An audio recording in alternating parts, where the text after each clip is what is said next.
What's up, everybody? We are back here on League on Lock. Eric and Mark looking ahead to the 2019 season, and our gears have shifted towards North America, the land of top 4 at Worlds. Not the LCK. We started with the worst performing region at Worlds, as we always do. Yeah, hey, ignore the results. In that top 4, didn't happen. Don't even need to worry about it. Just you made it there. Everything's all good. North America, the gap, it's closing. We're almost there. Yeah, I mean, the gap is just, there's various degrees. It's not as simple as just one simple gap. It's multiple gaps. Yes. That's the problem. Basically an obstacle, of course. But what better team to start with for previewing 2019 than old Team Solo Mid? Didn't get to a finals for the first time. Didn't get to Worlds for the first time. Again, in organization's history, the only team to get there 7 times in a row.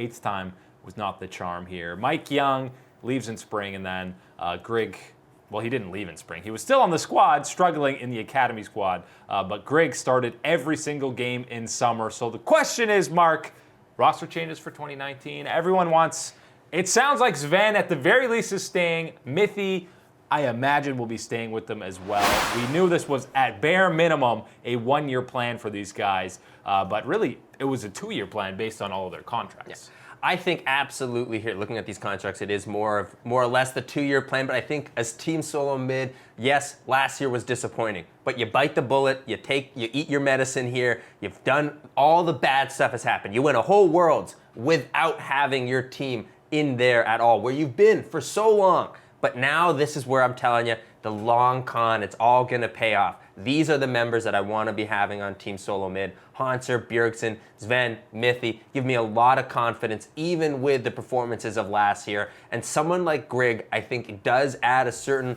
level of familiarity and comfort for these players on the stage. And whether that's going to be enough as far as performance, we will have to see how far he's improved. We have seen him hit rank 1 on the challenger list here in North America over time. Grigg getting it done in solo queue, but it's about time. If you're a TSM fan, the standard is getting it done on Summoner's Rift, and we need to see this team accomplish that.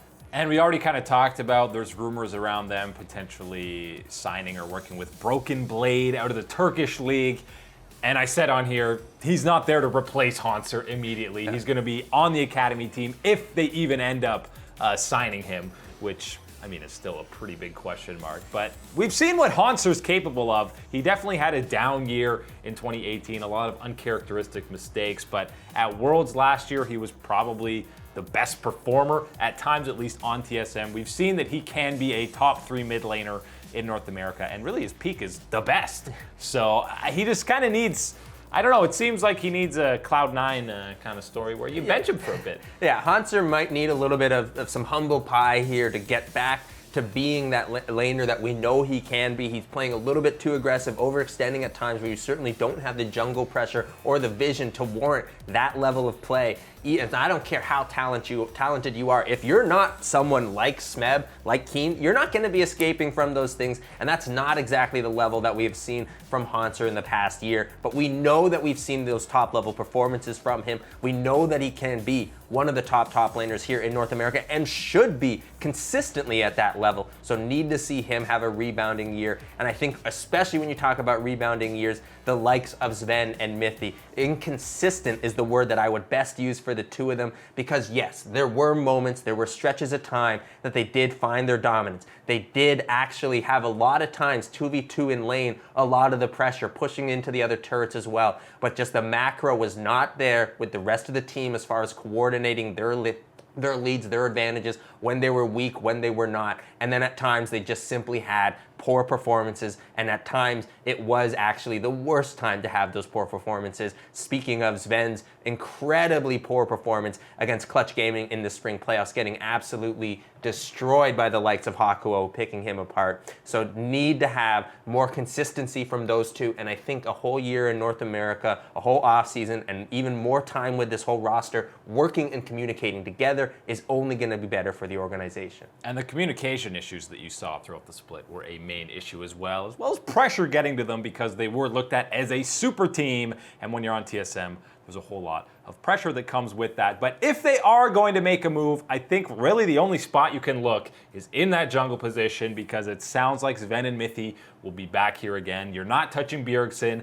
Maybe you put someone to throw some added pressure on Haunter, but I can't see them actually making a move there. So you got to look at the jungle, but then you got to ask who's available. Yeah, you certainly have to ask who's available, because it's not, in North America at least, it's not the most attractive pool of players that you're going to be wanting to poach off here. And again, as I've said, I think that Grig is something that you can possibly build around, maybe keep with the team, interchange around a little bit with the academy roster better this year might be something that we see from Team Solo Mid in that regards. But when you're looking at who's available, Meteos, Acadian, Wiggly, and a Santorin. It's got to be domestic. Yeah, those are not really the names that you're wanting and desiring to really add to your team. Yes, you have seen performances from some of these guys to give you what you need, but I don't think any one of them certainly provides exactly that next level upgrade over what you have or could develop with someone like Grig to warrant that type of change. I will say, I think that Meteos is someone that could be interesting. I've talked about it and I've been negative about it before. The idea of adding another veteran member to this already veteran heavy roster, another, cook in the kitchen type of situation here. And I think really though, the reason why I still don't think that that's the best move right now is the way to get the best out of Meteos is when he's 100% committed, fully focused on the task on the Rift. And I think right now you've seen him have a little bit too much success on the analyst desk. And I don't mean that in a negative way. I mean that in a very positive way. I think that he can transition to something like that and find long-term success within the esports scene. And I think the most likely move would maybe be one of those FlyQuest members in Santorin or Meteos, because if they are both staying on FlyQuest, I know Panzer Dragon is kind of going on there. We're not entirely sure what their roster is actually going to look like, but both those guys want starting time.